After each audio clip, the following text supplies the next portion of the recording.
Hi, this is Kyle Higgins, and you're listening to the Geekcast Radio Network. Say, live and let die. Live and let die. Live and let die. Live and let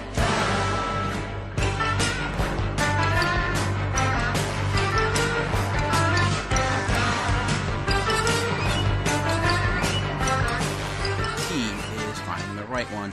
This is one of my weekly roundup episodes where I talk about the week that was in comics and give you my thoughts and opinions on some of the most notable issues that came out last week. Do know that I do get into some slight spoilers. I will try to avoid the biggest surprises, but if you want to know absolutely nothing about a book before you read it, go to the show notes and I will put a timestamp with each book I will be talking about.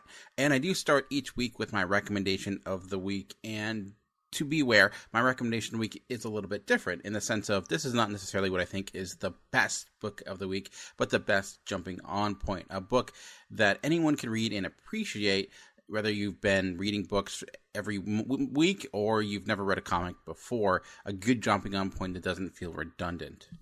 This week had a number of contenders that I was about to put for recommendation of the week. I'm like, after reading certain books that I'll talk about, I'm like, oh, that's definitely going to be recommendation of the week.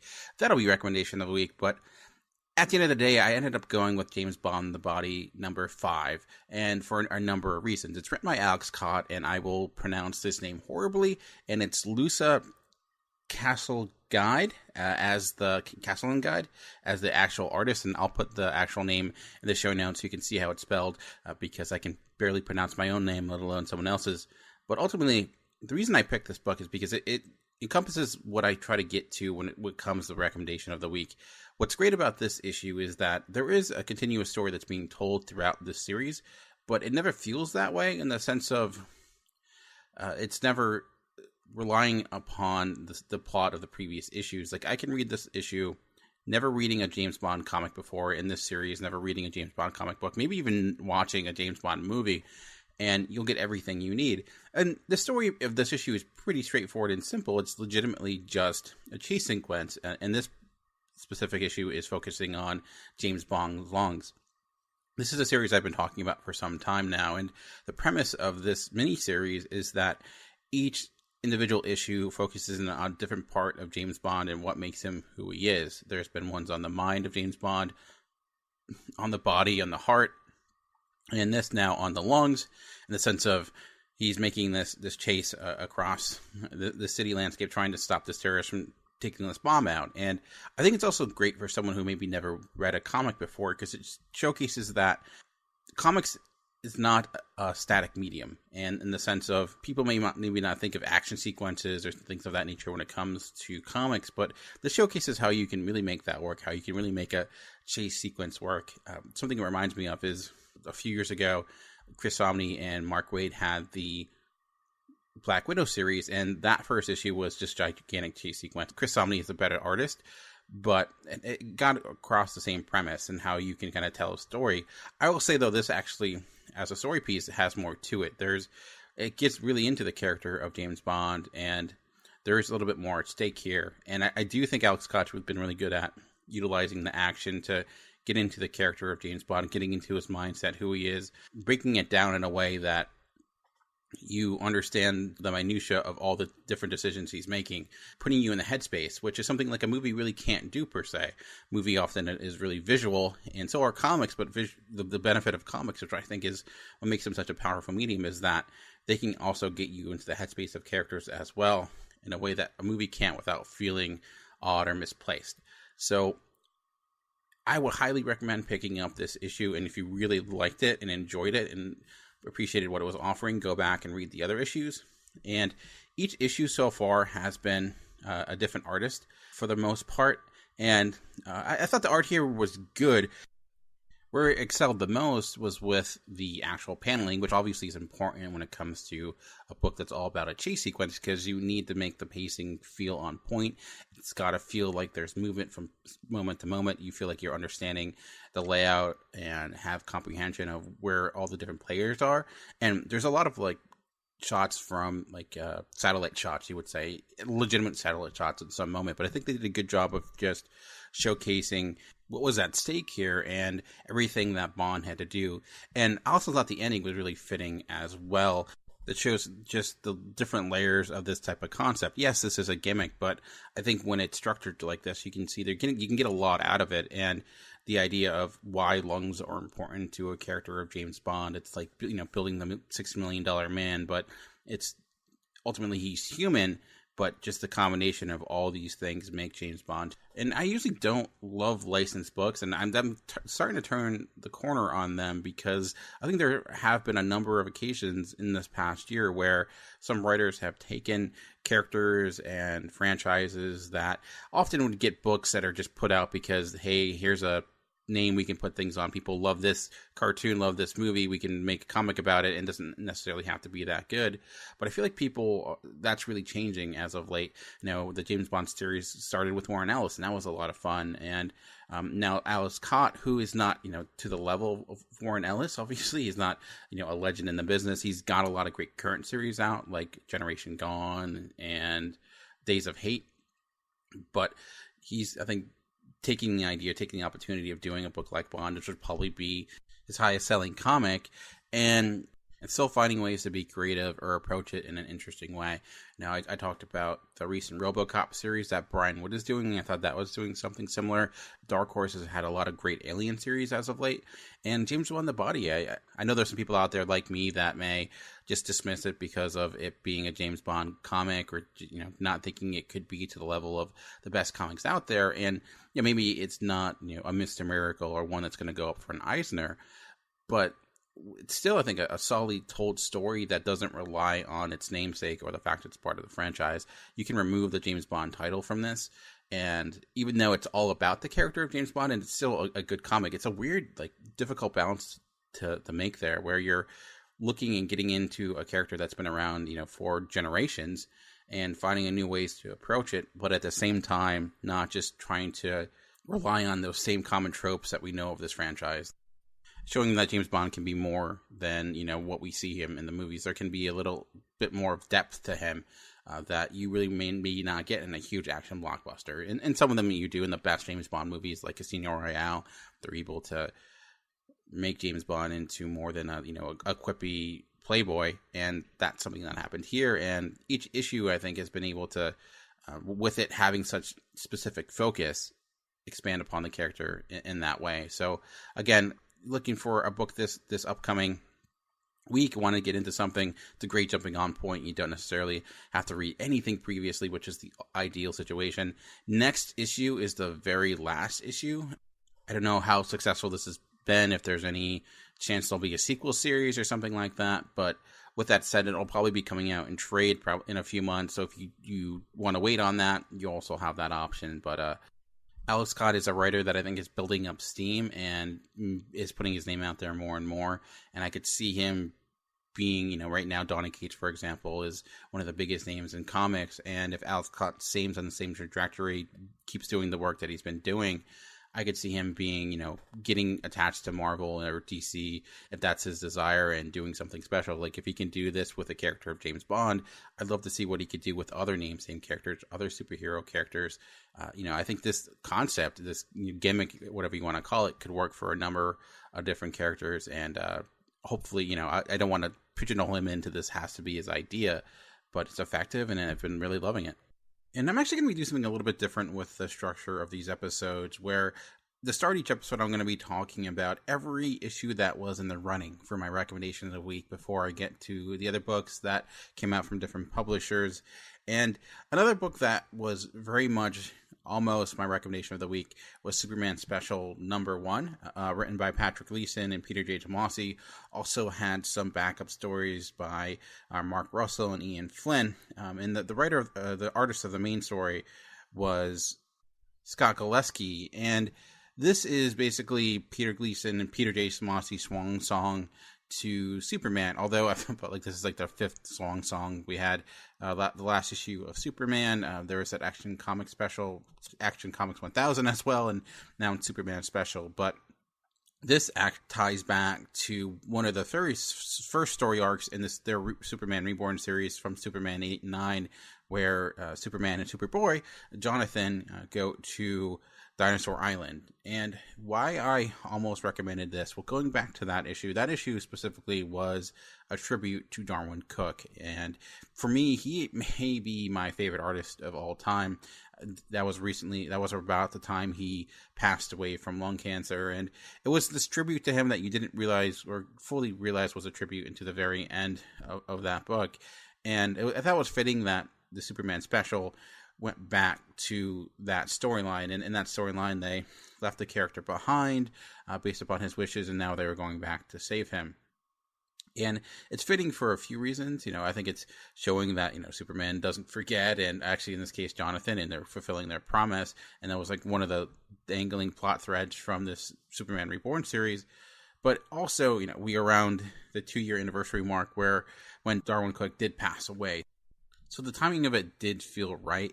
The reason I didn't go with it for recommendation of the week was mostly because it was so tied into that past storyline, and also past Darwyn Cooke work as well, with Justice League Frontier, which for my money, is the best comic book story, superhero story, I should say, specify superhero story of really this century, since the 2000s. Really, I don't know. It's possibly up there of my favorite of all time. It's Darwyn Cooke's magnum opus, really. And if you read this and enjoy it, or I would say just read Frontier if you like things that are good, New Frontier if you like things that are good. But I just thought this was, again, getting back to the Superman Reborn stories that I loved when the series first launched. I thought near the second year it went downhill a little bit for me. I think it got a little too big, and it even in this issue referenced some of those when Manchester Black came back. It just, I think, lost something. It lost the thing that made it special. It got away from the family element a little bit.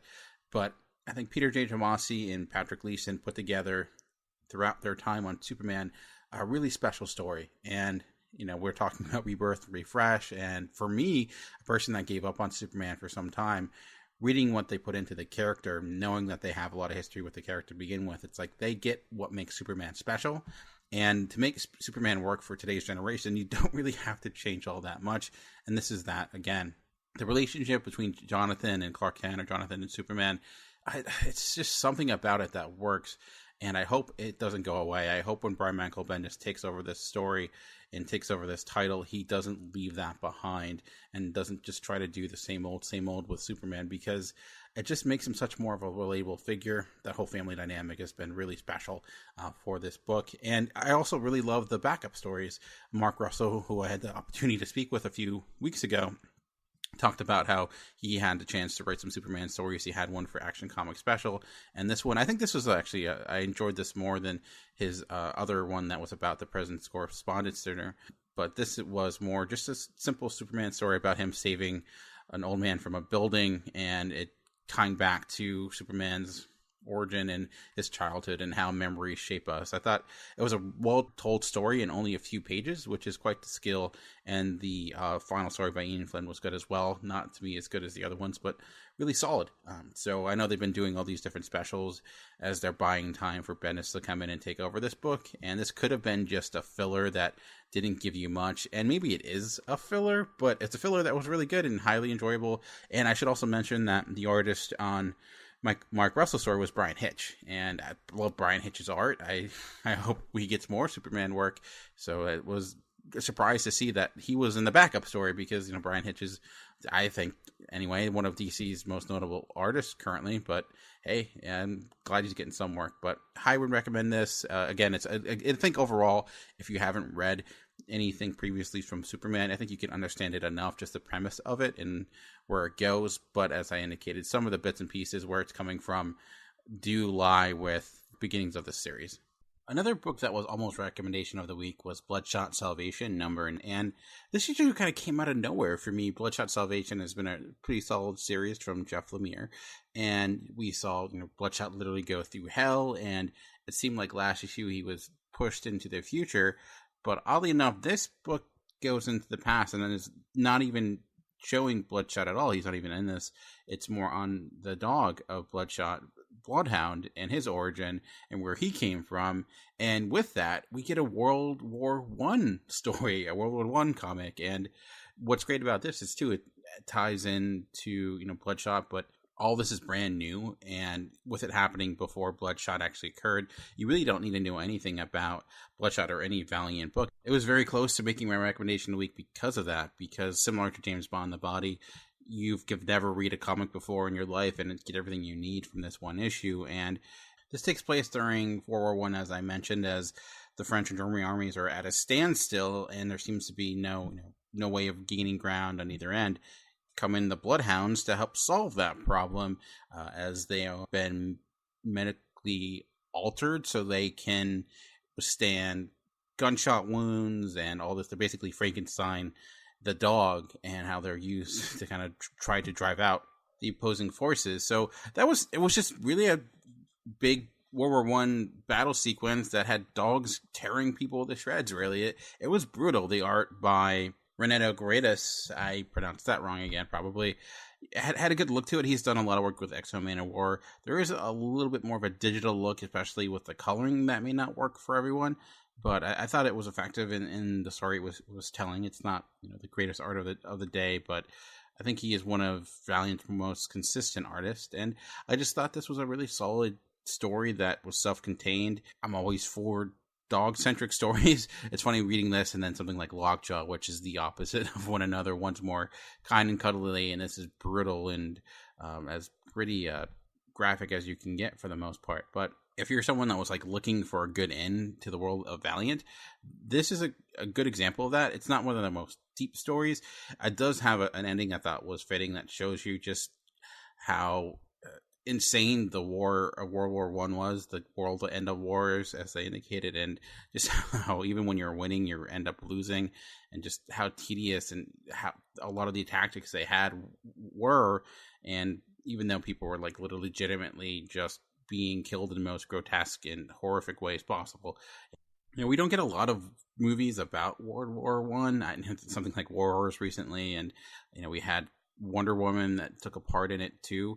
But I don't know if just because the combat in World War One was so universal in the way it was portrayed, where you don't have aerial combat and things like that you do with World War II, just the variety, which is a weird thing to say about war. But I don't know why it is that we seem to collectively try not to focus on World War One as much. But I love how superhero stories can tie into the real world, with Captain America in World War II, and now Valiant with some of our historical elements, and they've done that a lot with Britannia and even X-Men Man of War. And I'm not sure I would title this a jumping on point per se, because it's not like this is tying into anything or I see the story continuing. It's just a self-contained solo one-shot series issue that gives you a solid story within itself, that I don't necessarily think you'd read this and have some other place you would go if you really liked it to get something similar. Maybe the other Bloodshot books, but considering the main character isn't in it. So it's an interesting divulsion. Maybe there are pieces of this that will come back later on. That's possible. I trust Jeff Lemire as a writer, but I know he's got a lot of great books out, and Bloodshot's one I think that gets kind of lost within it because it's coming from Valiant and doesn't necessarily feel like a Jeff Lemire book. But since he's been working on this book since Bloodshot Reborn, and he did Bloodshot USA, and he's been building this Bloodshot for some time now, and I think it's underrated when you look at the best current runs going right now for a writer on a character. I think this is up there. I don't know where exactly, but I think he's been able to, similar to what Alex Cott did with James Bond, do something new with the character of Bloodshot, who could easily be this generic action hero, Terminator, RoboCop, Wolverine hybrid, but he's added depth to the character, and similar to Superman, given him a family to work with, both in human and dog form. And yeah, again, if you want to see a war story that involves killer dogs that are Frankenstein-like monsters, you finally got a book to read, so there's that. All right, the last book that was in the running for recommendation of the week was a new series by Aftershock Comics, A Walk Through Hell #1, written by Garth Ennis and an art by Gordon Suzuka.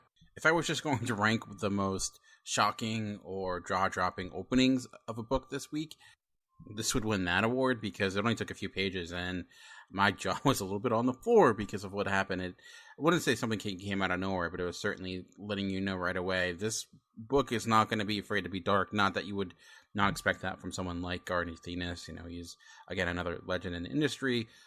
Some of his work as late has not been, I think, all that great, though I would say that he's had some really good series like Punisher the Platoon that just came out. Even liked his book last year from World of Tanks, which was, again, a World War II story. But this is more of a horror book and also this crime story as these two partners are trying to investigate what happened. The one piece that was hesitant for me, and in the sense of why I didn't make a recommendation of the week since it's a new series, was there were certain aspects in political commentary, social commentary that I thought within this first issue seemed a little bit misplaced.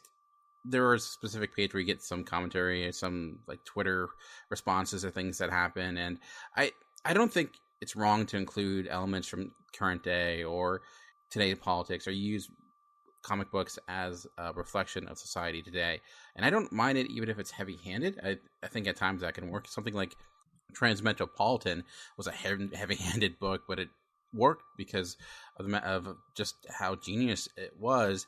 Here, though, it wasn't as tactful. I think it may end up turning the corner.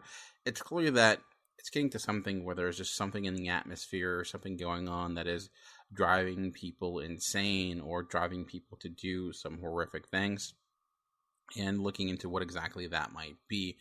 People are acting out of character, and it's almost as if the personalities that people often utilize in their virtual lives are somehow impacting actual life in some way. There are some like specific sequences in this that I thought were mighty powerful. As I mentioned in the opening, there is another sequence with SWAT soldiers inside their car that was really well done. So there are bits and pieces in this that I thought were handled well. Some of the connecting tissue, though, I thought was where it lagged a little bit. I will be interested, though, in keeping this going and seeing where it ends up and seeing if those pieces make a little bit more sense. I just felt that in between some of those highlight moments, the story dragged just a little bit, and the main characters, I think, could use a little bit more development moving forward. But as a concept, as an execution of tone, the ability to build suspense and having moments that really kind of shake you to your core, it had that. I think it's, has a lot of potential, of course. Garth Ennis is another writer that I think has done some amazing things and can do them on occasion again. So if you're a fan of his, and it's a horror book that fits into the more psychological horror area that doesn't always get as much attention as some of the more gory and ghostly type of books, some of which we'll get to. Actually, it does make me think of something like Gideon Falls a little bit, though I think Gideon Falls is a stronger series, and we'll be talking about that later. But if you like that book, if you like Garth Ennis, his overall sense of humor that can show up a lot is toned down here, and I think it's fitting for this story. But again, I really like this. There were just a few pitfalls here and there that made it to me a little bit on the lesser end when I was looking for new recommendations of the week. When it comes to a new series, it's an obvious go-to, but I try to limit to it when I feel like this is a new series that is 100% worth your time, or there's nothing about it that I'm a little bit concerned about. So that's why I went with some of the other series. Again, though, I think this is definitely worth your time and worth picking up.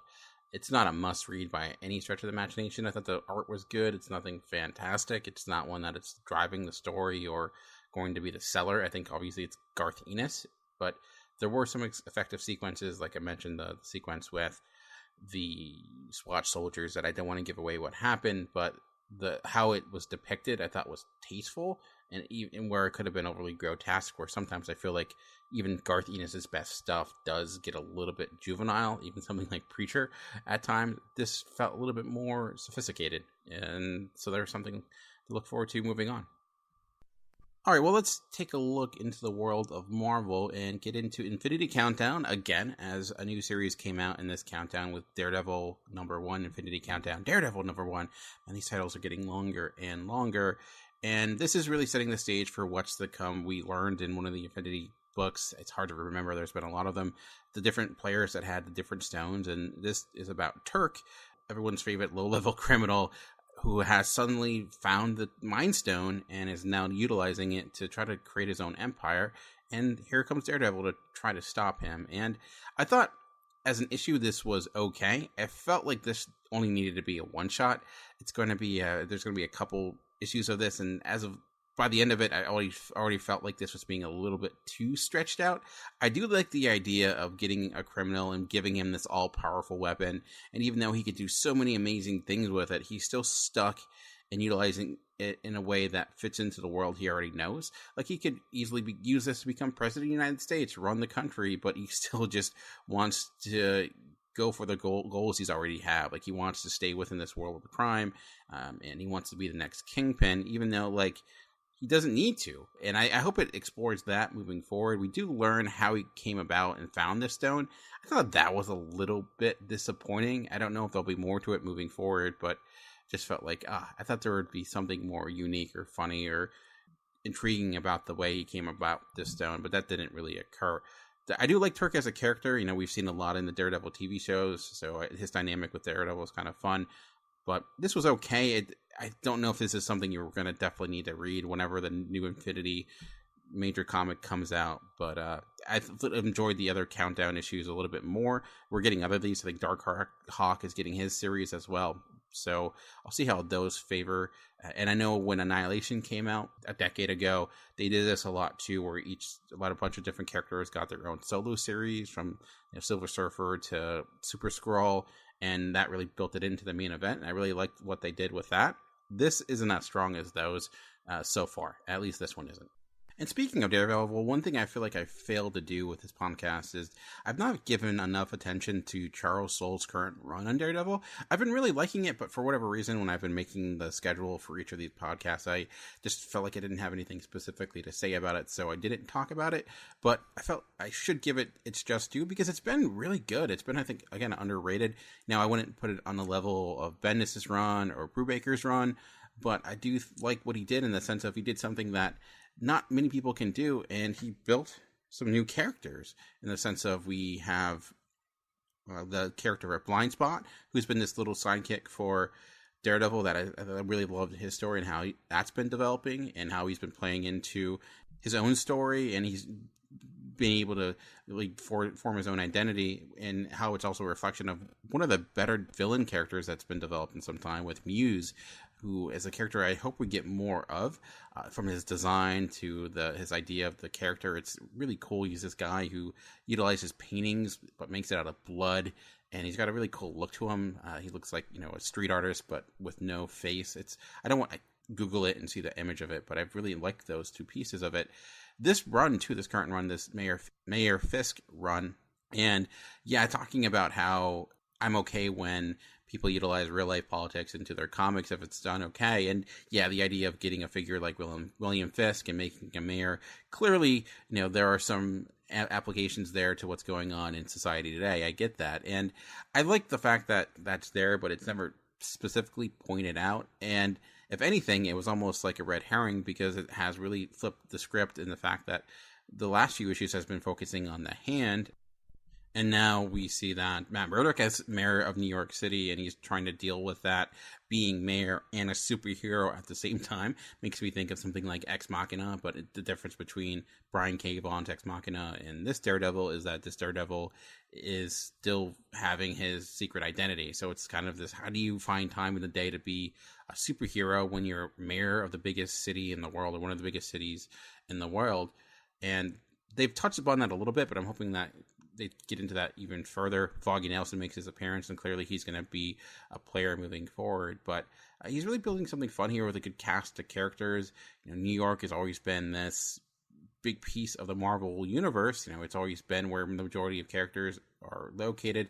That's utilized here as well. So having this gigantic Hand invasion, and the Hand is a force that can be a little bit too weak at times, where they don't feel like a threat. Here they do feel like a threat, and again, it goes back into the development of the character of Blind Spot and how he's really the cause or the catalyst for much of what's going on. So again, not a great jumping in point for the most part, but I think if you go back to where Soule's series has begun, or at least the beginning of the Mary Fisk storyline, I think you'll pretty much enjoy this if you're a Daredevil fan.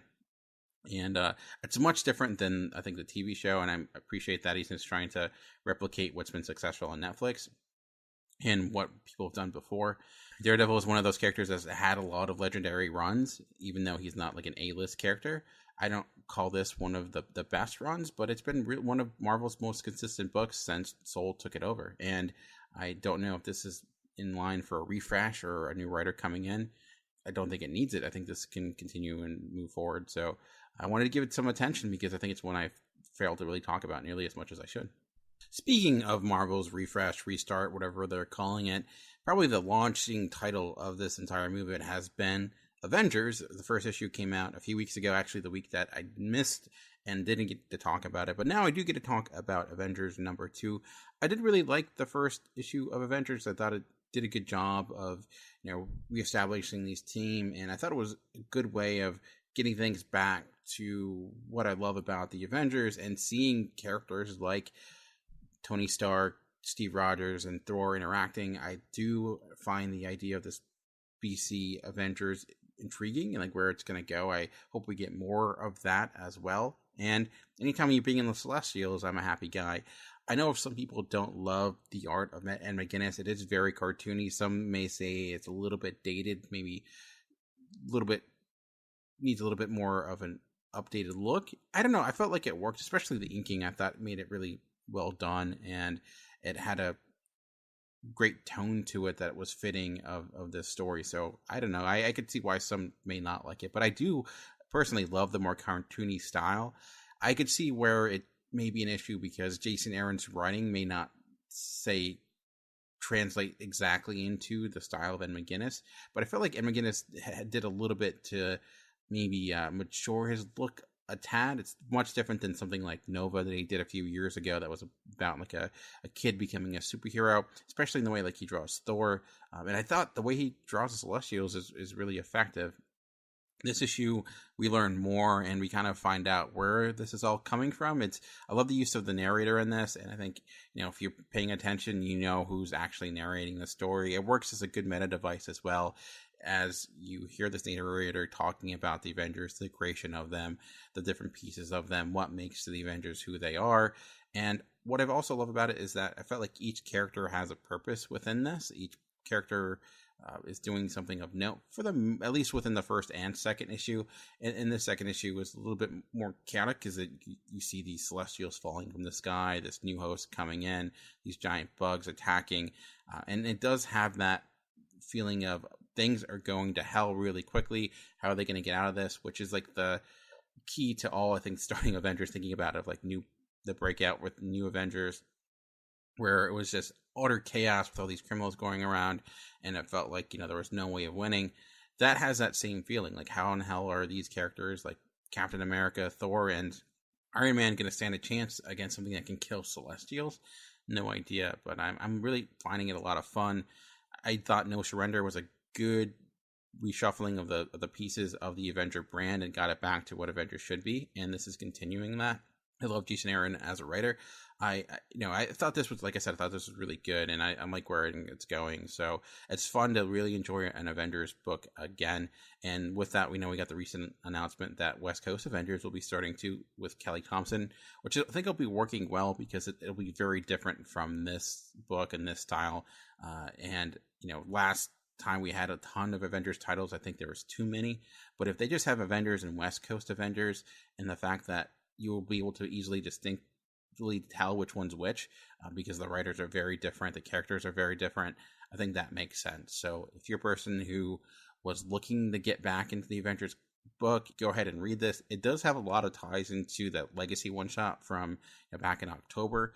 I don't necessarily think you need to know every piece, and there are certain things we don't know yet. Like Tony Stark is Tony Stark again, but that really hasn't happened yet in the Iron Man book, so we're a little far ahead than certain books. And we don't know why Thor has his hammer yet. That Thor book is still coming out. So there are pieces of here that we don't yet know. A lot of pieces, really. And we still like, how the 10,000 BC or whatever we're calling them, Avengers play in the role. And these two issues also didn't have, or this specific issue didn't have Black Panther and Doctor Strange all that much. So most likely they'll be the focus next issue. But I'm liking how this team is coming together. And it's your classic bringing all the pieces together to have that first story. And if this is how you're going to kick off an Avengers book, this is how you're going to kick off your new line with a new CEO or whatever they're calling it, like editor-in-chief, this is like the way to do it. You get your best writer, put it on your biggest book, and you go ahead and move forward. I do wonder maybe if some people will be hesitant to pick it up, because I know there are some people who don't love McGinnis art, like I mentioned. If that is you, I think give it a chance. Like, I think, yeah, this may not be your DC House style, it may not be Jim Lee, but I feel like this is a style that we need more of in comics. I'm okay when comics look like a comic book, and that's the case here.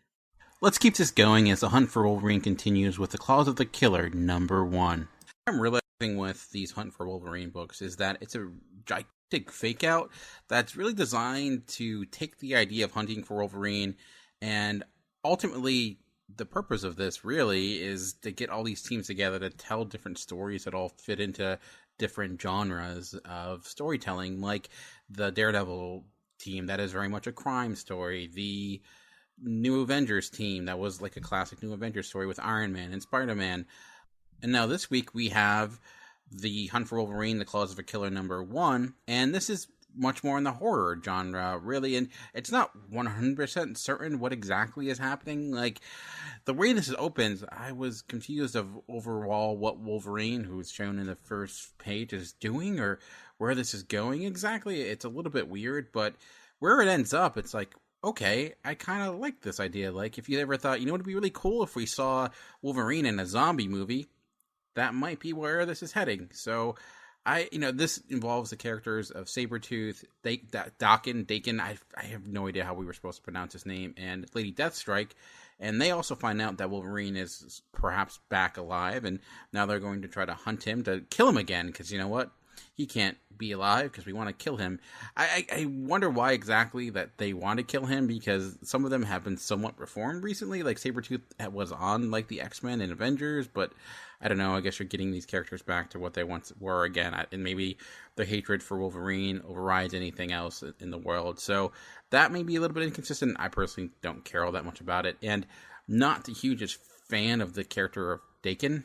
I do like Sabretooth and Lady Deathstrike, but their dynamic together is a little bit fun. The back and forth between Sabretooth and Daken is really cool, because it's like, I know, they obviously don't like each other very much, so seeing them try to work together is interesting. So I would say this is, out of the three so far, to me, maybe the weakest. I think a lot of it is just the fact that the characters aren't as interesting. They're too similar.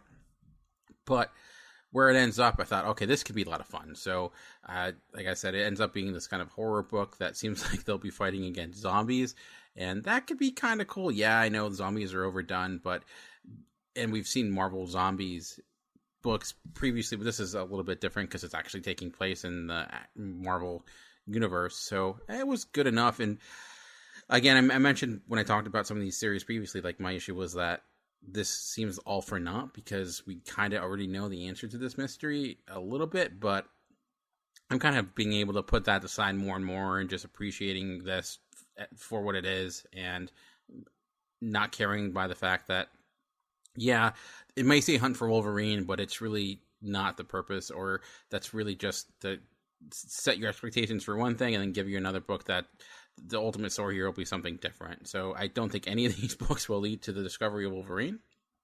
Who knows? But anyways, at least they've been good. They've been actually much better than I ever anticipated. All right, well, let's move over to the Punisher. I haven't talked about this in a little bit, but the Punisher 224 as the Punisher War Machine storyline continues as he returns to the United States, New York City, with the Punisher armor, and now he's trying to tack down and take out some villains, low-level villains, now that he's super overly powered. Unfortunately, that also brings the attention of some of the heroes, as they also try to take out Frank Castle before he can cause too much havoc. And I thought this was a really good issue. I really love the storyline up to this point. It's been a lot of fun, like how they've basically been treating Frank Castle like this horror villain. That continues here, where he's like a Jason seeking out his prey and trying to take out these villains. There's a specific sequence where you see them running away in a car, and they're, that type of scene that we see a lot with horror films, where they're trying to get in the car and run away really fast. But in this case, we're actually cheering for the person that's going to be killing all these people, oddly enough. But I thought my one concern, though, was going into this, and what I really liked about the last one was that, he was this unstoppable force, but eventually that can get tiresome. And I thought, okay, maybe he'll become the regular Punisher again, but that didn't happen. here, it was cool seeing the idea of him in New York City, but with the heroes showing up, it does up the stakes. Now he does have some people that can match his power level, even though he has the War Machine armor. So there are some things here, there are some stakes here that maybe didn't exist in the previous story arc. And I do know this is actually getting a relaunch, though. Matthew Rosenberg is staying the writer in August, so it seems like this only has maybe 1 or 2 more issues left before this idea comes to its conclusion. And its rightful conclusion, I think it makes the most sense. If anyone's going to take Frank Castle out of the War Machine armor, it would be fellow heroes. And, Tony Stark hasn't showed up yet, though technically I don't know when this takes place, and Tony Stark may not be conscious, because it's weird knowing what's going on in the world of the Marvel universe. But my only one issue is that I didn't really love the arc. There was a lack of definition at times, and speaking of that chasing sequence, there was a moment where we see like Punisher getting closer and closer to this van speeding away, and suddenly like he stops, and the panels aren't really clear like what happened. And next page we see that Captain Marvel showed up, but what exactly happened, what she did, was it felt like a lot of it happened off panel and off screen, and I kept going back and forth to figuring out what occurred. Also, the way that Captain Marvel was drawn, she just, again, similar lack definition. She looked kind of odd in this, and I think that's partially because I feel like no one has agreed upon the way Captain Marvel should be drawn, both in her costume and hair design. It seems that every artist has their own idea of how exactly they should depict her on the page. It wasn't awful art, it just felt like it was a little bit weaker compared to the previous issues. And I think like if this had a more high-profile artist, it might have been even better. But what I like about this issue is that we do get that hero interaction, and I tend to like that when it comes to the Punisher more so, is seeing how we interact with different heroes. Daredevil shows up, and we know their history, and even him and Captain Marvel have a really cool back and forth that I thought was really effective and tells you a lot. And there was a piece of this, they were talking about how Punisher worked with Hydra, and I was really confused by that. I'm like, when did this happen in that storyline? Like, Nick Fury is the person that gave him the armor. Is Nick Fury now working with Hydra again? Is that what's going on? And realizing, that was talking about Secret Empire, and I was reading in the letters in the back that apparently that might be something that the story focuses on again. That wasn't Rosenberg who came up with the idea of putting Punisher with Hydra during the time of Secret Empire, but I'm glad he might be addressing it. I don't know how exactly, because I stopped reading Secret Empire, so I wasn't really sure if there was ever a reasoning giving of why the Punisher would do that outside of the fact that he respects Captain America. But the idea that, they may take that piece and do something with it could be cool, especially with the relaunch. But so I think this story arc maybe has 1 or 2 more issues what I think would be perfect, and put it to a nice bow on it, and then let him take this into a new direction with his next arc. So I'm looking forward to it. I like Matthew Rosenberg as an author. He's not necessarily the person I would first think of the Punisher, but I do like the direction he took this first major arc. Really, it's been going on for about 6-7 issues now, and I thought it's been a lot of fun, and I think it's winding down here, or speeding up, as we now get Punisher facing off against other heroes, and that's always fun. And now he's not overpowered for a change, so that at least ends a little bit different of a dynamic to it. With the hunt for Wolverine continuing, that also means that we have the classic Wolverine is going to be coming back to the world of the Marvel Universe, which may be why All New Wolverine is finally coming to its end. Also because it did not get as much attention or sell as many books as it really should. All New Wolverine number 35 is the end of the Old Woman Laura storyline and the end of this series that Tom Taylor has been writing since its onset, and one of the most underrated and under talked about series in Marvel. And I feel like Marvel has a lot of great books, but people tend to a lot of them get lost in the shuffle for some reason. Maybe people just want regular Wolverine, which I think is unfortunate, because they're really missing out on a good story here that Tom Taylor has been building. And this Old Woman Laura storyline was a good way to end it. And yet people might be thinking, are you trying to ape Old Man Logan? And I think what Tom Taylor is doing and saying, no, I'm going to show you what makes Laura different, and the story and the characters that I'm building different compared to that of classic Wolverine. And this is a future that is a future worth fighting for, a future where the world isn't awful and the villains didn't win. However, Doom still does exist, because he's Doom and that's what he does.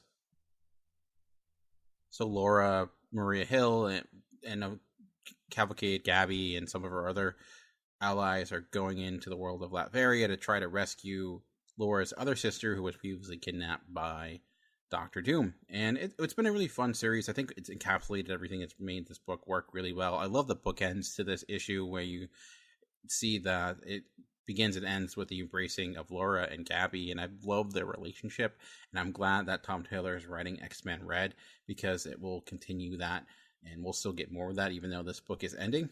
The X-23 book is coming out with a new team. I might pick it up and see, but it's going to be hard, I think, to put together what Tom Taylor did, and he did a lot of things that should not have worked, but did. He took Laura X-23, a clone of Wolverine, and gave her sisters that were also clones, and they ended up being really captivating characters. Gabby's grown into a great character. Yeah, she's called Honey Badger, but she's actually been a lot of fun. I love seeing this future where she becomes this pseudo Wolverine herself, and I thought this was a touching story, and I like this idea that they've been putting together, and art was actually quite strong as well. Sometimes with the Marvel books that don't sell as well, you tell that they get the artists that aren't as quite as talented as their best people, but art here was really good. So again, not a great jumping on point because this is the end of a story arc, but if you are a person who did not give this the attention it deserves, I would at least advise reading the Old Woman Laura storyline. You can pretty much understand everything you need based upon that and enjoy it. It's been a lot of fun. So I'm excited to see what Tom Taylor does next. He may not be the top echelon of writers, but I think he's proven himself time and time again that he does get superheroes and he can do some good superhero stories. Still think X-Men Red is the best X-Men book currently on the shelves, and I will be continuing that, and I'm glad at least he'll get to talk about and work with the characters that he created here. All right, well, let's move over to the world of Cable for Cable 157, which is this ginormous shot of nostalgia, 90s nostalgia, because it's a story that takes place during Cable 53 that came out back in 1993, and Zach Thompson, the writer, is showing his love of this character, or certainly love of that era of Cable. And I haven't loved Zach Thompson's work on Cable so far. I like Zach Thompson as a writer a lot. His work on The Dregs was really great. He also did recently his Her Infernal Descent for Aftershock, but for some reason Cable just didn't work. His debut arc about the Eternals just seemed to be lacking something, and I think a big piece of it honestly had not as much to do with his writing, but more to do with how weak the art was. And when we learned more about that artist, his lack of talent seemed to show through not only in his work on the book, but his way of communicating with other people. But that's a story for another day. This, though, I think has an art style that is reminiscent of the 90s. It doesn't feel overly dated, but do have some of the classic costumes. And yeah, as a person who's loved Cable since his came out back in the 90s, and I fully admit he may not be the greatest character in the world, but there are pieces of him that still can work. This also has X-Man in it, and another 90s creation, another character I loved at the time, and who can work here and there. Nathan Gray pops up every so often. I can never tell if he's dead or alive. I feel like his status always changes no matter every month or so. It's like, oh, he's dead. No, he's actually been alive this entire time. I have no idea. But in this, there's this monster that's chasing down all these different cables, and what we get are these different cables from different time periods all sitting in a room trying to ward off this evil monster that's apparently attracted to cables for some reason. Though I thought it's pretty fun. It's I think a mass improvement over his first arc. I do love all the different approaches here, and this idea, especially how it exists back in the previous story arc, that's kind of cool and welcome. And I think if you're going to do Cable, just go for it, right? It's a character that is very much a 90s character, so why not go back to a story that actually exists in the 90s? So very much made, I think, for Cable fans. I think Cable fans would really like this. If you're not a Cable fan, not really much here to offer overall for the most part, but I do think Zach Thompson is one of those writers that is just waiting to pop. I think just getting the right story, getting the right character, and it may work. So yeah, I'm glad this is an improvement over his first arc and getting some better artists, at least in my opinion. All right, well, let's move over to DC for Batman number 47 as the Booster Gold storyline comes to its conclusion. And this storyline involved Booster Gold trying to get the ultimate present for Batman, for Bruce Wayne and Catwoman. for their upcoming marriage, and things just went haywire. Slight spoiler, as I've indicated up front, but he tried to save Batman's parents to show him that he needed to become Batman, and it, of course, just evolved in some truly epic horrorness. I've been loving what Tom King has been doing with the character of Batman, and I love the story arc. Honestly, I thought this was fantastic.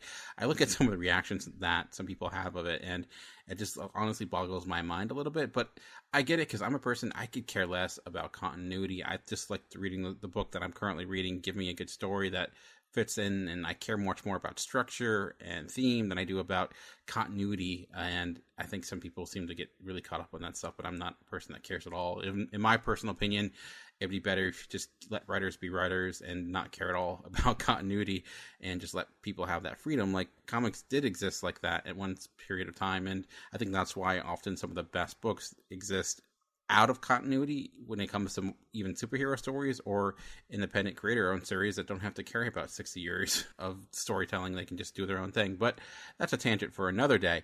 But I thought, structure-wise, this was brilliant. The way it bookended its start to its end, the build-up it had, and the way it evolved the character of Booster Gold in these 3 issues. Super depressing because it's Tom King, and man, you can have a twisted mind for sure. Seems like what he's been trying to do is showcase exactly what it takes to be the character of Batman, or why is Batman the person that he is. What was weird is that I always felt with Tom King's run on this book so far is that Batman is finally the main character of his own book. In this arc, he was barely in it. Well, Bruce Wayne, for the most part, Batman wasn't there. But it made sense in the sense of, like, if you take away the thing that defined him, who does he end up becoming? And it is a much different person. That desire and need to, like, have that parental connection and the fear of that going away and what that could lead someone to do. I thought that worked really well throughout these 3 issues, and it, may be milking the wedding story for all it's worth, but it does make that wedding to me make me feel like it's more important when you are building up to it, and you are kind of showcasing that this is not just impacting the characters of Bruce Wayne and Selina Kyle, but also everyone is connected in some way. It just makes it feel like a bigger deal. So I've been loving Tom King's run on Batman, and it's not your typical superhero story or Batman story, and it's inventive, and I feel like too often when it comes to comics, we just get the reshuffling of stories we've seen before, and I appreciate it when someone's like, no, I'm going to do something new and different and exciting, and I find this much more appealing and much more satisfying read than the majority of superhero comics out today. All right, well, let's move over to Justice League No Justice #2, and I was very concerned about this Justice League No Justice storyline, specifically because I was not the hugest fan of Metal, and knowing this was coming out of that, knowing this series had like a trillion different writers, it was a weekly series, it to me had a lot of signs that it wasn't going to work, had a ton of characters, but then I also think about the fact that Avengers just recently had No Surrender, very similar situation, that ended up working, and I think this for the most part is working as well. I do, there are some problems in the sense of I do think it still feels a little bit overly bloated with as many characters as there are here. It feels like no one gets a huge amount of time to do much of anything. I think there are some bits and pieces that are strong. Like there's a great beat within this with Beast Boy, and I love what they're doing with him. I think he's actually been a standout character in this storyline so far. Starro had a few good lines here and there, but that's the thing for the most part. It's just been each character has had a thing here and there. There doesn't feel like there's a focal point of any specific person in either any issue so far, and it feels like you're going from one thing to one thing, and it's a lot of talking about everything that have to get done, and it's a lot of dialogue about, okay, we need to do this thing and turn this thing, do this thing, and it just, I get a little bit tired with that for the most part, but I do think within that they are able to get the dynamic of these characters down and the interaction of all these people, especially the villains and the heroes, which I mentioned last time. I think it's a little bit tiresome, but here it's done well, especially because like something like Starro is so bizarre working with someone like Batman, but they got it to work. I thought this has been fun. I don't think it's fantastic, but it's working, and I am liking it.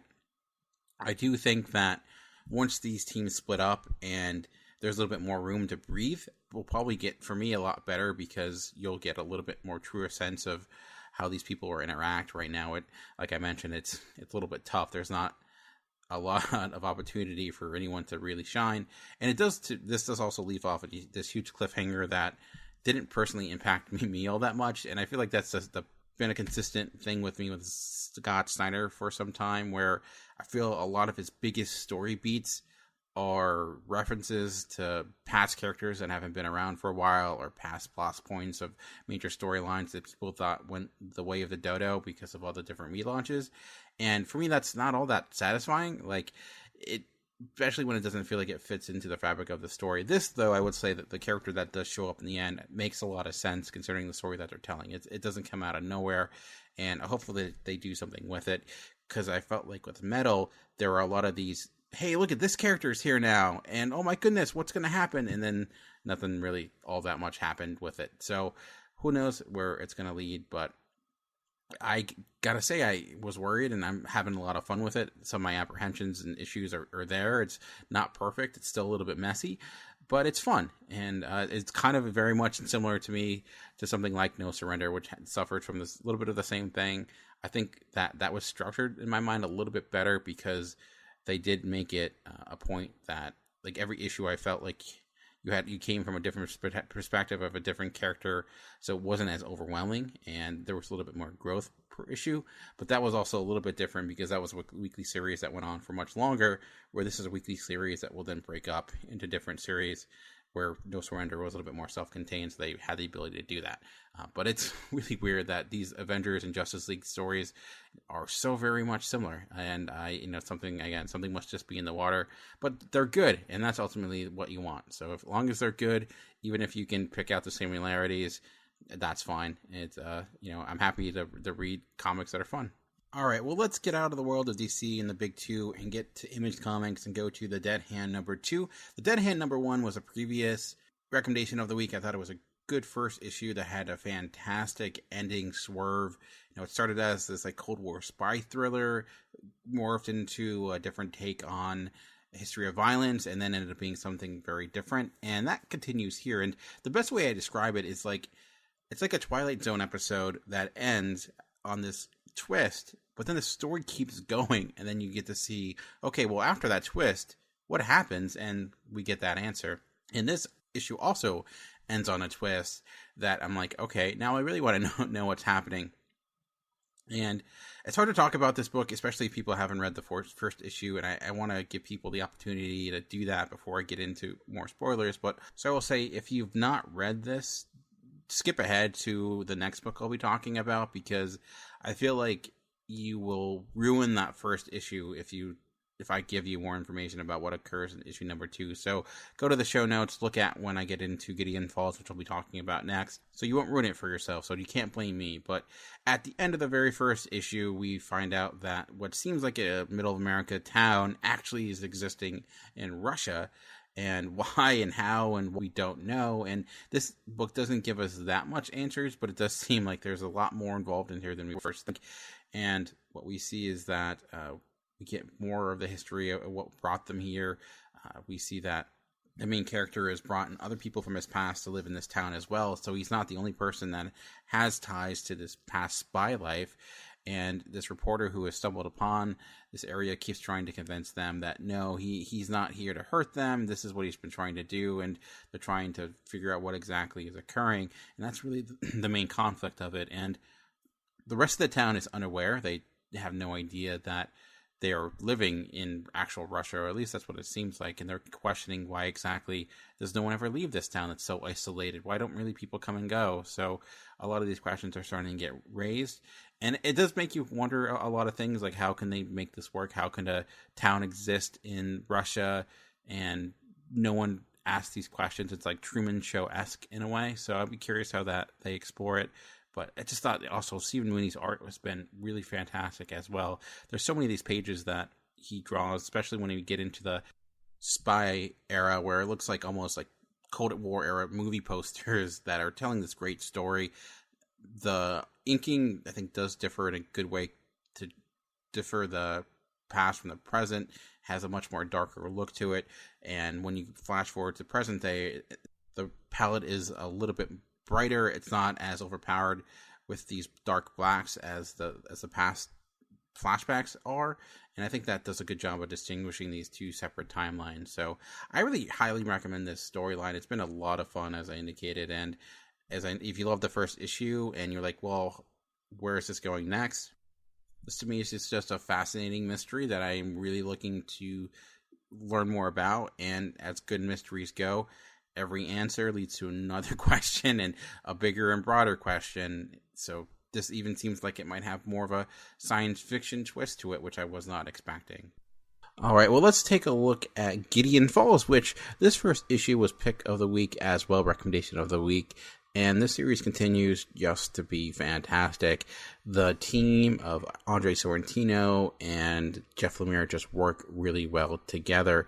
There's just something special about the mood of this story, this psychological horror thriller where no matter what's happening, there's always this feeling of dread that percolates every sequence within this, even when it's just a general conversation.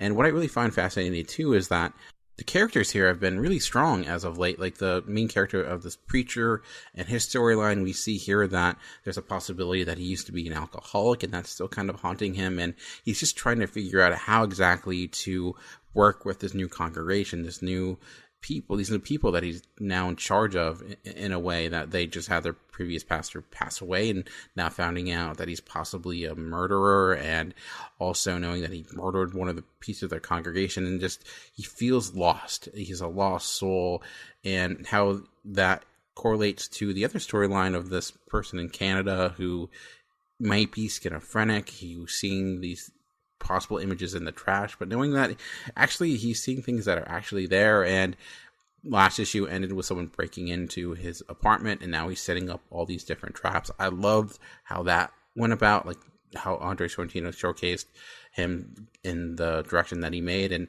Sorrentino's art is just so inventive. He comes up with new and crazy ways to utilize panels and to have this look of it be something that's unlike anything else. Like it's almost as if he took a fine-toothed knife and scratched it here and there, so there's always this grainy look to everything. And it's almost as if things are out of focus in a way where there's no specific definition to characters for the most part, except when there are moments that are in extreme focus that almost feel like are designed to be standouts for different reasons. So I just thought how he utilizes that is really effective. And there's one page in particular that stood out to me where we see the preacher who is on the bottom of the page, and on top is actually what he's looking at, and how he's looking down at all these different articles that talk about kind of what's been haunting him in all these news about this area and what has happened, and how that is actually on the top of the page as well, as if it's lingering over him, having this power over him. That is, those stories, that news, what's occurring is always there. It's haunting him from above. It's so much bigger than he is in the frame. There's so much storytelling going on in the actual panels as well. And it's interesting seeing how Sorrentino and Lemire work with one another, because Lemire is so minimalistic with his storytelling ability, and also usually his art, where Sorrentino is much different than that, and sometimes opposite attract, and it's really been working. So I can't say this is Lemire's best series, which is not a knock on the series, just because Lemire has so much great stuff out right now, but it's one of the best books Image has. It's always fantastic. It's one of the best books of this week, and I would highly, highly recommend going back and starting with the first issue and working your way through, or at least waiting for the trade, because it's been fantastic. I've had high hopes for this series, and they have been met. Another great horror comic that's been out from Image is Infidel #3, and this series too has been fantastic. There's a lot of great Image series that have just started in the last 2 weeks or so, and I really go back and forth in which one I enjoy more, Infidel or Gideon Falls, and their stories are much different, but I feel like their tone shares something very similar. And with Infidel, though, I think it's more apparent what's haunting these characters. And what I really love about this series is that it's really getting into what is kind of decaying the society we have today, but in a way that is inventive and has some subtlety to it as well. And it's looking at the nuances of the way we interact with one another, and how bigotry and hatred aren't as always as apparent, and how times even when people try not to be prejudiced towards other people, it can actually lead them to be more prejudiced. It's a tough balance to strike, but I thought within this series that has been a consistent theme throughout, and it's been developing further and further with each issue, and this issue in particular. And really what this specific issue focuses on is how people often see things that they want to see, or how just because you witness something and you think you saw something happen doesn't mean that's actually what happened. But and this inside of that is this ghost story, and I gotta say that, man, the ghost in this, the imagery, the designs of these ghostly figures is just grotesque and haunting. Like, just looking at the page, and I'm a big scaredy cat, I'll admit, and if this was a movie, I'd probably look away, but it being a comic, I don't have that opportunity or option, so I'm stuck looking at the page, and there's just something about it. It's just the coloring is just off-putting, especially because the coloring in general has a more realistic tone to it, but there's these purples and yellows and greens, and the design of the characters in Ghost in general, they're just oddly shaped, and they're not like graphic in the sense of they're like broken bones, but they just have a shape and look to them that just is extremely off-putting. And similar to Gideon Falls, it just continues this tone, this sense of dread that is always there, and it's inescapable. And I think some people might look at this series, look at its name, look at its covers, and think, I know exactly what this story is trying to say and who its target is and what it's trying to say about the world we live in. But I think it's doing much more, and it actually has a lot of perspectives that it's trying to approach. And I want to give it a chance, because I think people often hate the idea of comics having anything to do with real life and being heavy-handed. And I don't necessarily think this is heavy-handed anyway. There are certain, at first, it seemed that might be the case, especially with the first issue. But as this has gone on more and more, it has kind of taken that idea and shown that there are complexities to everyone. But that is also not to say that prejudice doesn't exist against certain people based upon actions they had nothing to do with. And ultimately, though, I think it's looking at just the hate and anger that is destroying people on an individual standpoint as well as a cultural standpoint, and how that's almost like bubbling up and causing this type of supernatural activity to occur in a way that's not like Ghostbusters 2. It's got a little bit more tact to it, but I found this book to be quite good, and I hope that this continues and gets the attention and love it deserves. All right, let's move over to the world of Dark Horse for the return of the series Ether and the Copperhead Golems #1. And I mention this a lot when I talk about different Dark Horse series, but they have the model currently where instead of having series continue with their numbering, every new story arc gets its own new #1, which I understand from a marketing standpoint, because that may open the door. More people are more willing to start with a #1 than a number 13, and that may up your sales. But I do wonder if someone picked up either the Copperhead Golems #1, if they would feel extremely lost. I am a person that has read Ether and has been keeping up with it, but it's been such a long time since I last read it that it took some time to really even remember where exactly we are. And it's a story about this scientist who found a way to go to this other dimension.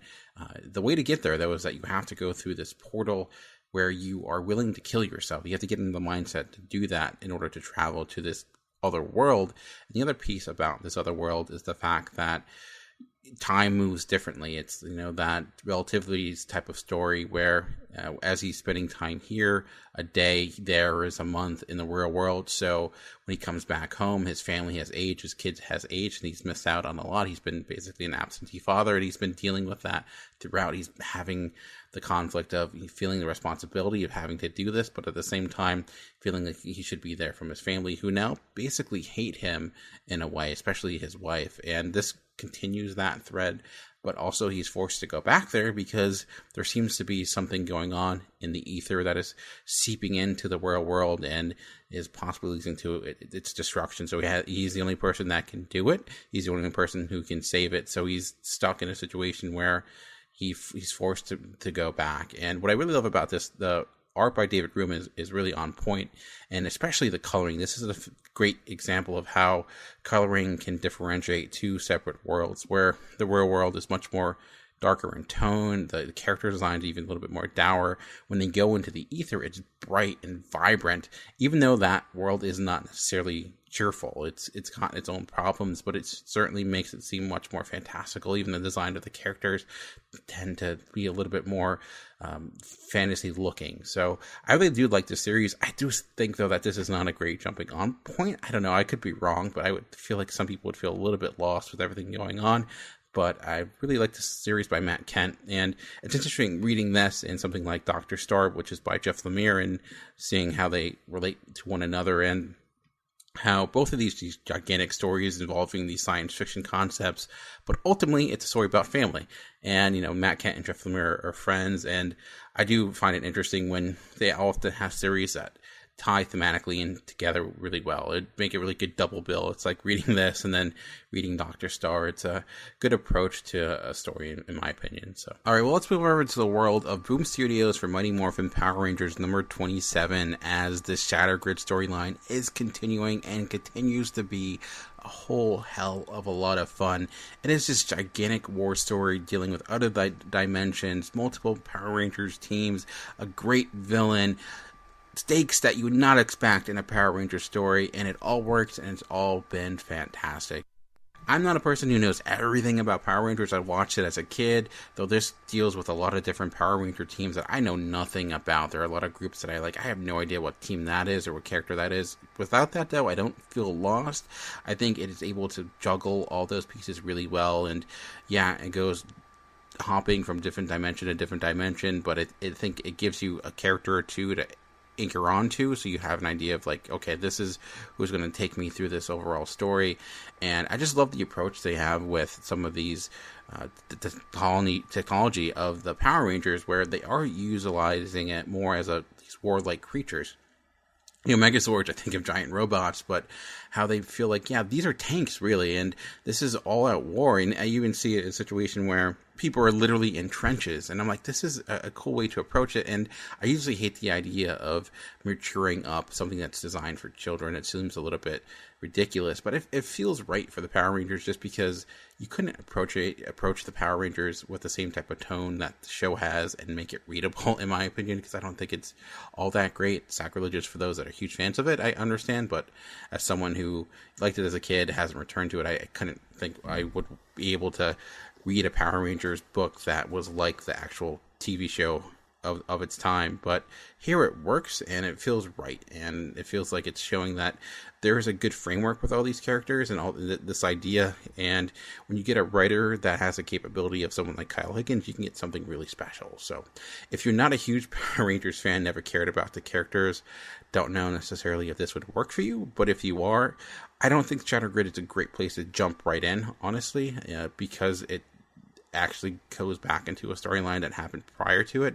Maybe just pick up the first volume, see if you like it. I thought even from the get-go it was pretty strong. So if you're especially someone who was disappointed by the Power Rangers movie and it didn't give you what you want, that's a bad way to approach the idea that they're actually doing right here. So yeah, been a lot of fun, been loving this, and it's great to read a great Power Rangers story. It's something I never thought I would ever love a comic about the Power Rangers as much as I am now.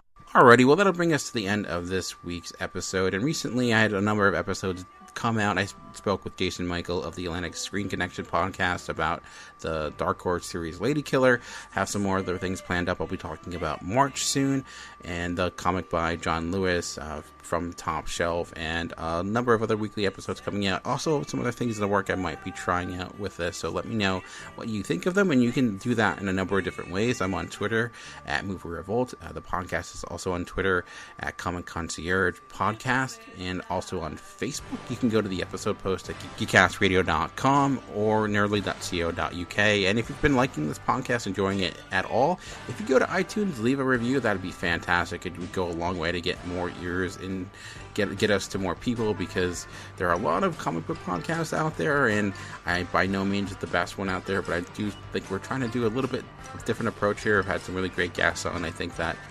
But I'd love to get the feedback, hear what people like, what they don't like, what books you'd like me to cover more. Is there anything out there I should be giving a chance that I'm not? I'm always open to try new things. So, but for now, though, remember, comics are for everyone. The key is finding the right one. Until next time, thanks for listening.